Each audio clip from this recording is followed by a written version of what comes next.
Adiyogi. This is not just a statue, ये तो प्रतीक है शांति का, मेडिटेशन का, कामनेस का।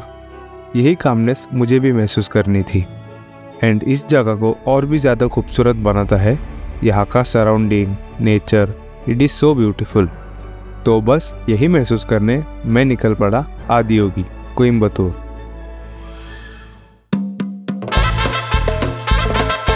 यहाँ तक पहुँचना was too difficult for me because मुझे ट्रैवल करना था बाय ट्रेन, बाय बस, बाय वॉक एंड फाइनली बैलगाड़ी से। सो ऑन दिस ट्रिप मेरे साथ कुछ लोग भी शामिल थे। And after waiting a while for the train we started our journey.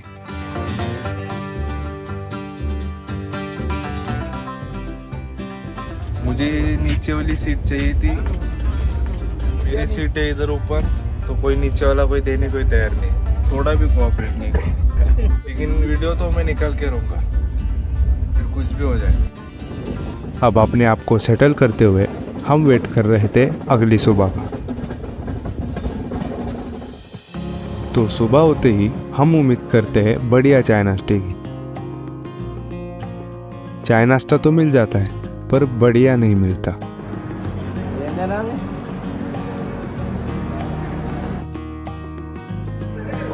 30 घंटे का सफर है, 30 घंटे का।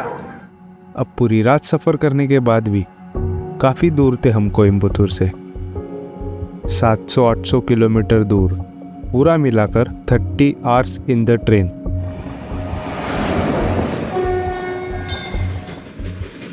And after struggling a lot, आखिरकार मुझे विंडो मिल ही गई।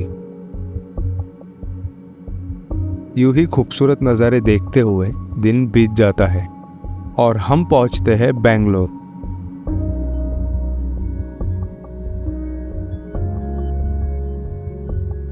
यहाँ से अगली सुबह हम पहुंचने वाले थे कोयम्बतूर।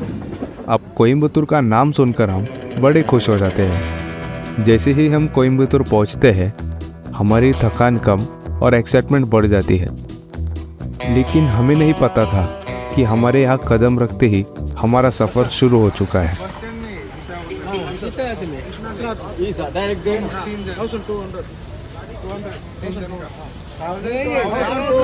इंग्लिश वाला सफ़र यहाँ से आदियोगी है 1 घंटे दूर, जहाँ हमें बाय रोड पहुँचना था। बहुत रश है बस में, पसीना पसीना हुआ है। सुबह सुबह के टाइम पे इतना गर्मी हो रहा है कि बोल नहीं सकते। ऑटो वाले ने बहुत टाइम पास किया है। सो पूरे 1 घंटे बस में ट्रैवल करने के बाद हम पहुंचते हैं ईशा फाउंडेशन। ईशा फाउंडेशन एक ऐसा ऑर्गेनाइजेशन है जो इंस्पायर करता है सभी को towards yoga, meditation and spirituality. Now you must be thinking about Adiyogi. So Adiyogi is the first yogi and avatar of Lord Shiva. तो एंटर करने के बाद कुछ कदम चलते ही हमें आदियोगी की प्यारी सी झलक देखने मिलती है। तब मुझे रियलाइज़ होता है जो काफ़ी दिनों से बस मेरी सोच में था वो अब मेरी आंखों के सामने है। इस वक्त जो मुझे महसूस हो रहा है ना, वो शायद मैं शब्दों में नहीं बता सकता। तो हमारे रहने के लिए कॉटेज, खाना पीना और घूमना, सारी प्लेसेस काफ़ी दूर थी स्टैचू से। तो वहाँ तक पहुँचने ये सवारी चलती है यहाँ पर, जिसे बैलगाड़ी तो नहीं कह सकते। तो इस सवारी के मज़े लेकर हम आते हैं कॉटेज पर और यहाँ मुझे मिलती है एक बहुत ही बुरी खबर। जैसे ही मैं फ्रेश होकर बाहर निकला तब मुझे पता चला कि यहाँ पर तो मोबाइल वगैरह कुछ यूज़ ही नहीं कर सकते। अब क्या ही दिखाता मैं आपको। तो जितना हम देख सकते थे, एक्सप्लोर कर सकते थे, हमने कर लिया।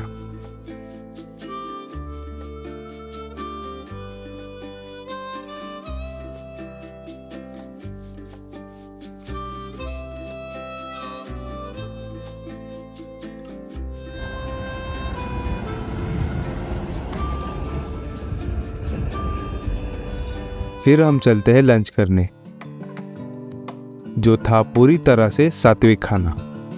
सो यहाँ पर ब्रेकफास्ट, लंच, डिनर सब कुछ सात्विक फूड ही होता है, बिकॉज सात्विक food provides purity, energy and mental clarity. It effectively enhances overall health and well-being.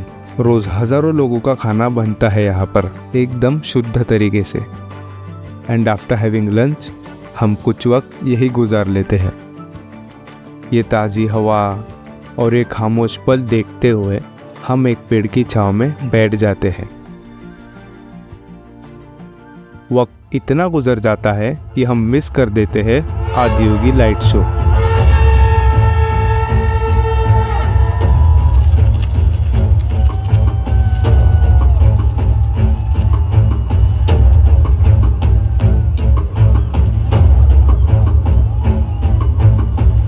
One of the biggest 3D light show off India. खैर, हमें ये शो पूरा नहीं देखने मिला, लेकिन ये शो हर रोज़ होता है, सो कल हमारे पास एक मौका है।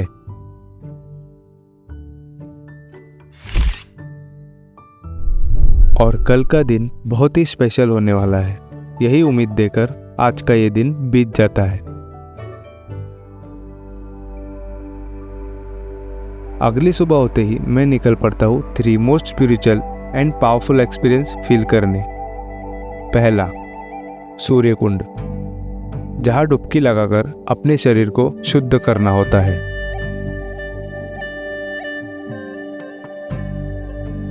और इस ठंडे पानी में डुबकी लगाकर हमारी एनर्जी अपने आप बूस्ट हो गई थी। अब हम चलते हैं ध्यान लिंगा की तरफ। What is Dhyanlinga? So, Dhyanalinga is like an ultimate being with the full-fledged energy body. Shiva himself is sitting here.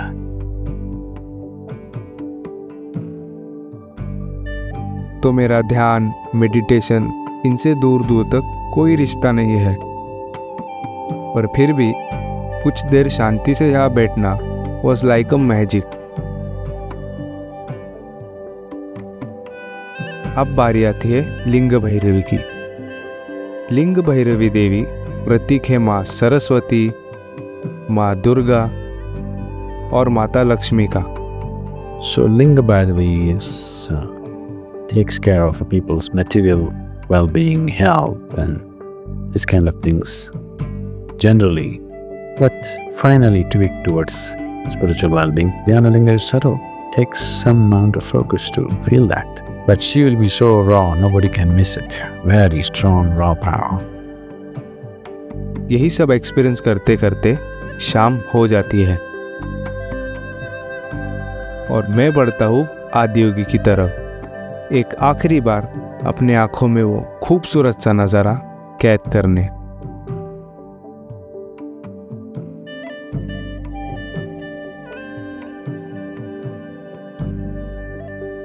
शाम के साथ साथ ये नज़ारा और भी ज़्यादा खूबसूरत बन गया था।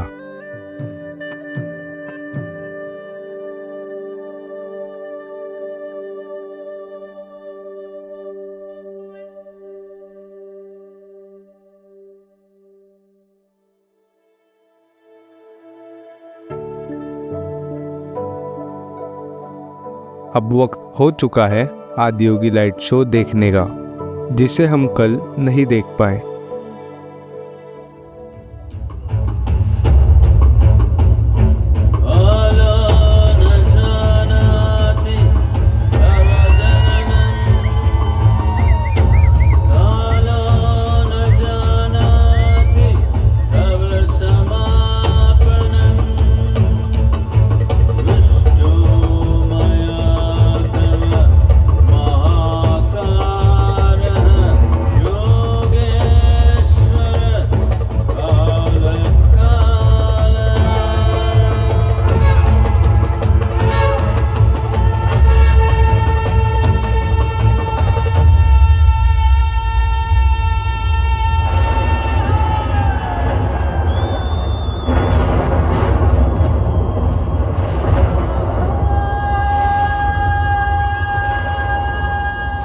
आज हमें पूरा शो देखने मिलता है and the show was really awesome. मैंने आज तक ऐसा लाइट शो इससे पहले कभी नहीं देखा। और आज के एक खूबसूरत दिन के साथ मेरी ये ट्रिप यही ख़त्म होती है। आखिर हर सफ़र की तरह इस सफ़र का भी एक अंजाम था।